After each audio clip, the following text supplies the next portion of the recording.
নতুন পরীক্ষায় না, দিল্লিতে ধর্নায় এসএসসি চাকরিহারারা। রামলীলা ময়দানে ধর্নায় চাকরিহারা শিক্ষকরা।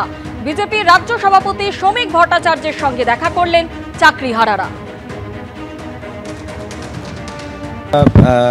আমাদের 23 তারিখ থেকে এই ধর্না অবস্থান চলছে রামলীলা ময়দানে, আপনারা জানেন। তো এই অবস্থান মঞ্চে থেকে আমরা বিভিন্ন জায়গায় সাক্ষাৎ করেছি, বিভিন্ন জায়গায় সাক্ষাতের চেষ্টা করেছি, কোনো জায়গায় গিয়েছি এবং আমরা রাষ্ট্রপতির সঙ্গে আজকেও গিয়েছি। রাষ্ট্রপতি এবং পিএমও দুটো জায়গাতেই যাওয়া হয়েছে।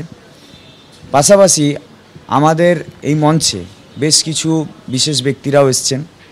আমাদের মূল উদ্দেশ্য ছিল দিল্লিতে ধর্ণা অবস্থানের মধ্যে দিয়ে যে আমরা আমাদের যে সমস্যা, অর্থাৎ আমাদের প্রতি যে অবিচার হয়েছে, সেই অবিচারটা আমরা দিল্লি পর্যন্ত নিয়ে আসতে চেয়েছি। অপোজিশন লিডার থেকে পিএম সবার কাছে যাওয়া হয়েছে। আজকেও আমাদের একটা টিম যারা দিল্লি সিএমের কাছেও দেখা করতে গিয়েছে। তো এইভাবে করে আমরা দিল্লির বিভিন্ন জায়গা থেকে, দিল্লি সিএম থেকে, দিল্লির অপোজিশন থেকে, পার্লামেন্ট, সব জায়গাতেই আমাদের প্রতিনিধিত্বমূলকভাবে আমরা গিয়েছি এবং সেখানে আমাদের বক্তব্য আমরা শুনিয়েছি। তারা তো বাংলাতেই পড়াচ্ছে, এই যে বাংলা ভাষার মর্যাদার কথা বলছেন, বাংলা বাঙালির লড়াইয়ের কথা বলছেন, তা যারা বাংলায় বিজ্ঞান পড়িয়েছেন, বাংলায় ইতিহাস ভূগোল পড়িয়েছেন, বাংলায় অঙ্ক কষিয়েছেন, তাদেরই তো আজকে এই দুরবস্থা। 10 বছর চাকরি করার পর যদি কারোর চাকরি না থাকে, তাকে যদি ফ্রেশারদের সঙ্গে কম্পিটিশনে বসতে হয়, এটা তো নিঃসন্দেহে চিন্তাভাবনা করা উচিত। আমার মনে হয় মহামান্য সুপ্রিম কোর্টেরও এটা ভেবে দেখা উচিত, কারণ আদালত মানুষের জন্য জন্ম নিয়েছে, আদালতের জন্য মানুষ জন্মায়।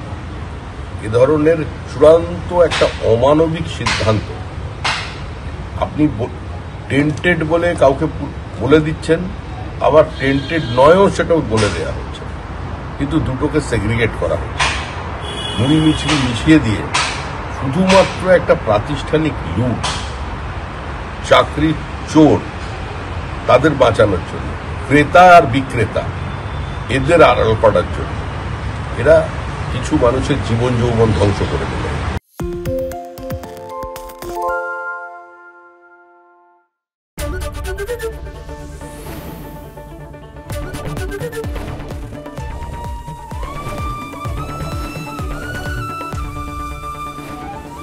এবিপি আনন্দ, এগিয়ে থাকে, এগিয়ে রাখে।